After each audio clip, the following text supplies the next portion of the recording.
هعمل معاكم احلى صينيه جلاش بالفستق الكداب. مش هتعرفي تجيبيها من احلى المحلات بالطريقه التركيه. ما شاء الله اللهم بارك. يعني بصوا القطعه بقطعتها وحاجه جميله جدا اهي. بصوا اهي ما شاء الله. انا عايزه اوريها لكم بس من جوه، منظرها بس من جوه، منظرها لوحده بس ياكل. بصوا شايفين؟ بصوا وطعمها تحفه. هناكل بايدينا.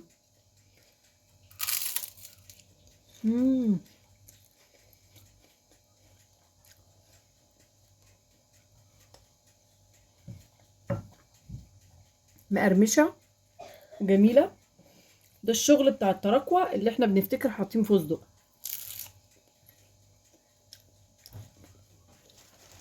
احلى صينيه جلاش. ما تنسوش بقى اللايك والشير وتفعلوا الجرس في قناتي. دي حياتي وده شغلي. بحبكم في الله.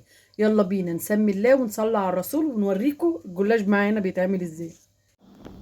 هنجيب بقى ايه الصاج بتاعنا، ومعانا بقى لفه الجلاش بتاعتنا طازه، ومعانا نص كوبايه سمنه. هندهن الصاج بتاعنا وهنجيب ورقه متطبقه. هنحط اول ورقه وهنعمل ورقه كمان بنفس الطريقه.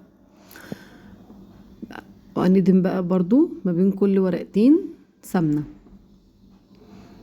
زي ما احنا شايفين كده، وبنفرد عشان خاطر اما نطبقها عليها.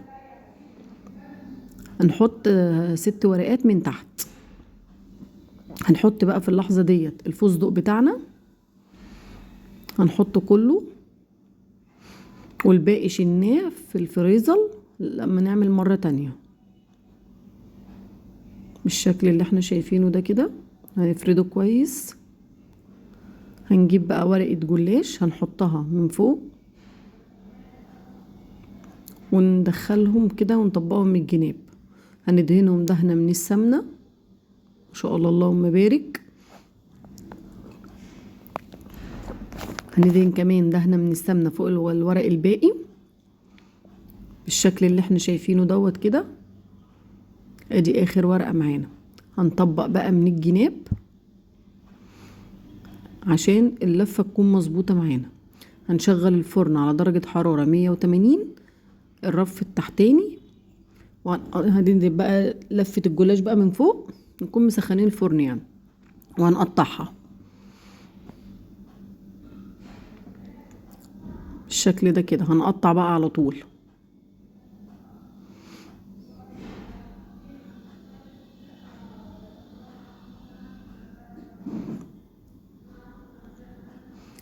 احنا هنقطعها مربعات. اللي حابب يقطعها اي شكل تاني مفيش مشكلة.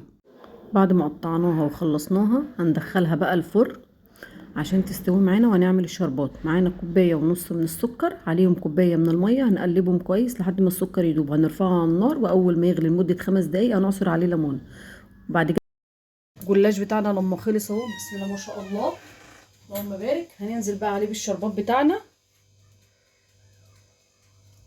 شايفين الشربات تقيل ازاي؟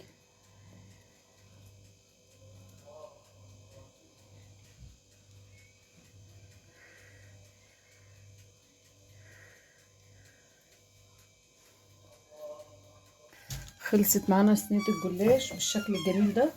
ورشينا عليها رشه من الفستق الكداب بتاعنا. وبألف هنا وشفا. ما تنسوش اللايك والشير وتفعلوا الجرس في قناتي. دي حياتي وده شغلي. بحبكم في الله.